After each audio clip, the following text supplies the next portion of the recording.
안녕하세요. 부동산 스토리텔러 TV입니다. 얼마 전 제가 롯데 시그니엘 레지던스를 구입한 연예인에 대해서 이야기한 적이 있었는데요. 자, 그래서 준비했습니다.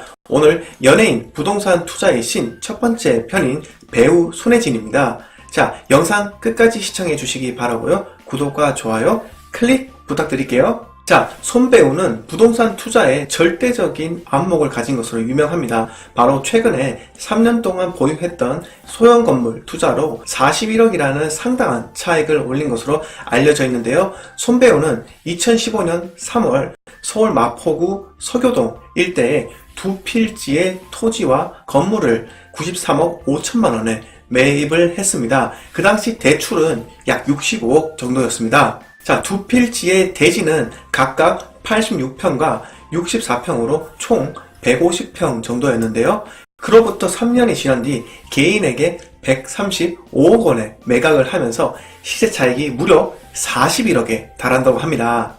당시 해당 필지에는 두 개의 낡은 건물이 있었는데요. 모두 지상 2층 규모의 낡은 건물이었는데 건물이 상당히 노후가 되었기 때문에 건물의 가치는 사실상 없다고 봐야 하며 순수 토지 가치로만 시세가 매겨졌다고 생각하시면 될 것 같습니다. 이 건물에는 홍대 상권에서 유명한 맛집으로 마포만두 본점이 입점해 있습니다.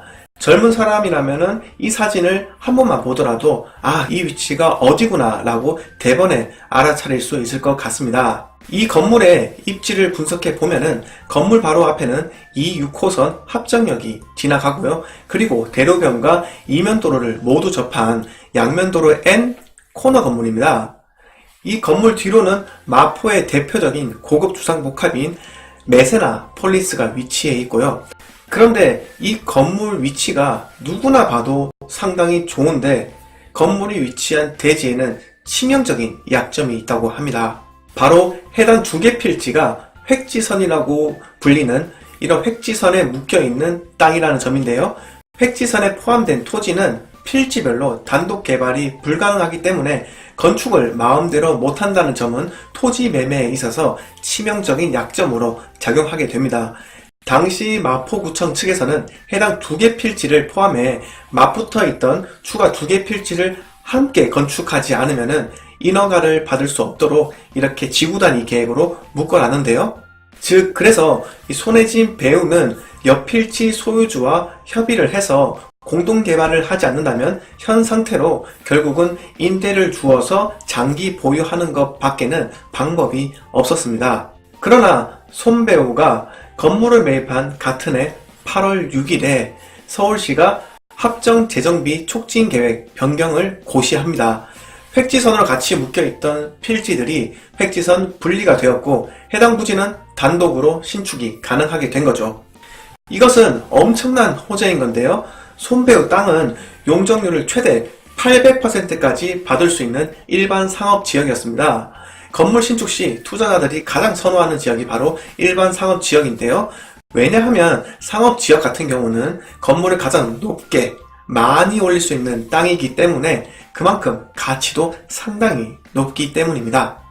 자, 그러면 여기서 여러분들이 궁금해 하실 거라 생각이 드는데요. 바로 손 배우는 이 같은 정비계획 변경이 고시가 될 것인 것을 미리 알고 있었는가? 이것은 의문입니다. 그런데 아마 제 생각에서는 옆부지 소유자와 어느 정도 협의가 된 상태에서 매입을 하지 않았을까 이라는 생각이 드는데요. 그건 당사자만이 알 건데요. 결국 알고 했던 모르고 했던 간에 수익을 창출했다는 사실만 중요하지 않을까요? 게다가 이번 투자를 통해 손 배우 옆에는 든든한 부동산 투자에 대한 조력자가 있는 것으로 생각이 됩니다. 자, 이번 투자에서는 손 배우가 약간의 우여곡절도 있었습니다. 건물을 매입을 하면서 기존 세입자들과 명도 소송을 하기도 했는데요. 계약 기간이 끝났으니 나가달라 라는 손 배우의 주장과 세입자의 나는 전 소유자와 구두로 계약 연장을 하기로 합의를 했다라고 양쪽 주장이 팽팽하게 맞섰기 때문에 결국 소송으로 가게 되었습니다.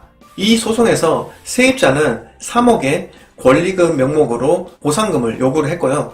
손예진 측은 10억 원의 손해배상비, 즉 업무방해적 성격의 손해배상을 청구를 했습니다.